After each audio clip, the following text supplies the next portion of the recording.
What's up, guys? This is Jared from My Tiny Fish Room. Today I'm going to swap out some filters I've been marinating for a little while in the 75-gallon tank to get this 120-gallon tank ready for my cichlids to move. So right back here behind me, this is a 75-gallon filter that I'll be adding just for extra filtration. And then there's a 40-gallon filter, or I think a 70-gallon filter, I'm not sure, I don't remember. But that's been marinating in 75-gallon for the last several months. So that's what we're going to use to get some bacteria in here. And we've also been using Cichlid stability to grow bacteria. So all in all, we should be ready to go for fish. And I did swap out a new filter to start marinating in the cichlid tank. I don't know what I'm going to do with the 75-gallon tank at this point, but I want to keep the water and the cycle going. So we'll keep that in there, and we'll keep the original bacteria that we have in there with the fluval media that we have in there. So we'll get right back to that tank as soon as we're done with this tank, I suppose. Okay, so what we're gonna have to do is we're gonna have to get some air lines ran so we can get those filters installed before that bacteria starts to dry out, and then we're SOL. I'm just gonna actually do that right now. So need to find air line right here, handy dandy tote. And I think we're just going to do a filter on either side. So really I just want to get a rough estimate of how far that's going to be. We'll say about right there.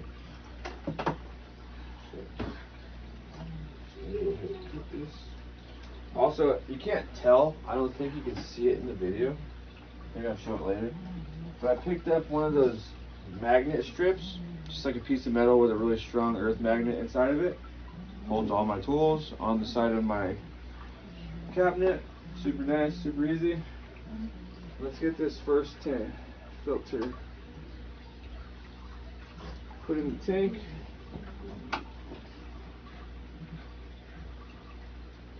So at least it stays wet.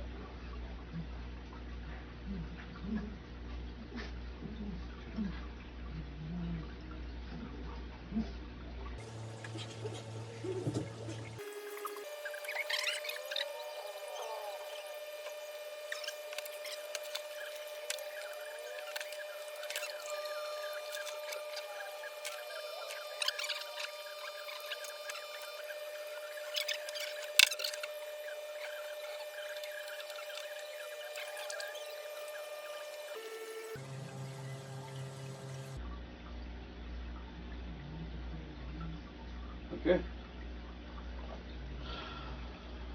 so that does that.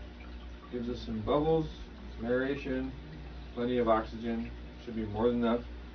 And I'm just going to go ahead and give this sponge right here, super heavy, full of bacteria, nice little squeeze right above our pirate ship. Share some of that bacteria.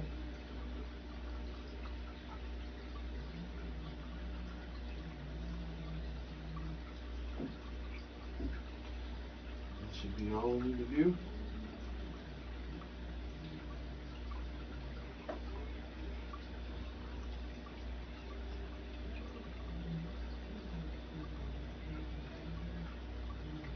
There we go.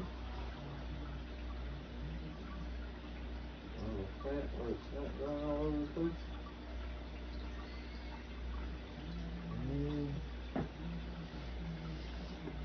Okay. Now, in theory, we should be able to add fish. We have plenty of beneficial bacteria. Water has been cycling for 3 or 4 weeks now.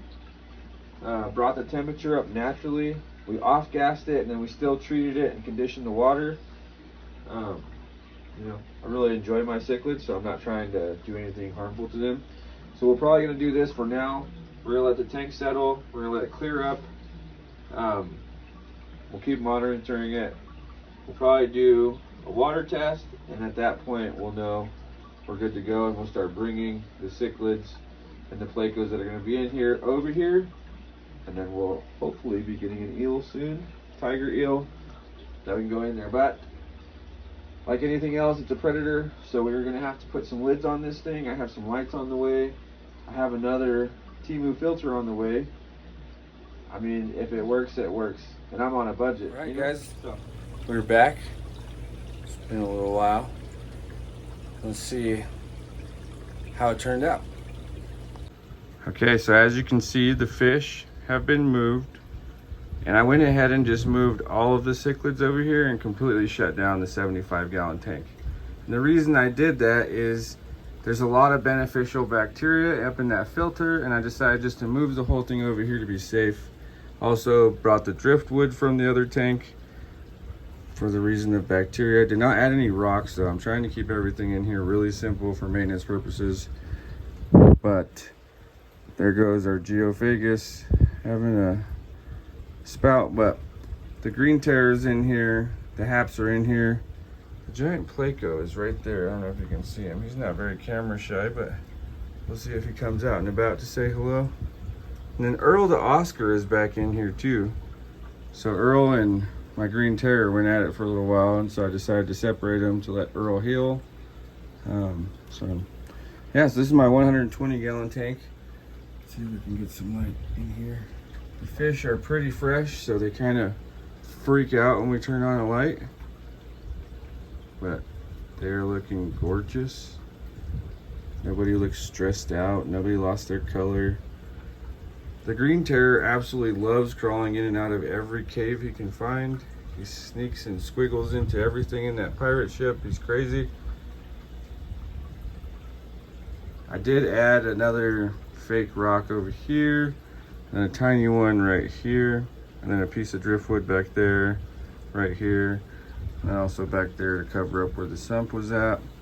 There is two 200-watt heaters in here to control the temperature. There's also two 75 sponge filters. I don't know how you say that, but they're for 75-gallon tanks. So 150 gallons worth of sponge, 75 gallons worth of live media. And so this is my tank I've been working on. There's the stand we built, and we probably are still going to add some cabinets. Go ahead and kill this light. My fish are probably like, what the hell's going on? But yeah, so this is the end of my first episode at My Tiny Fish Room. Hope you guys enjoy it, and who knows what we'll build next. I love building stuff.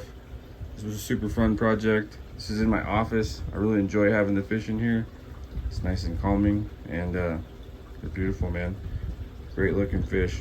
So hopefully I'm not doing anything wrong, because I'm an idiot, and these fish live and nothing goes wrong, which, you know, that never happens. So until next time, we'll see you later.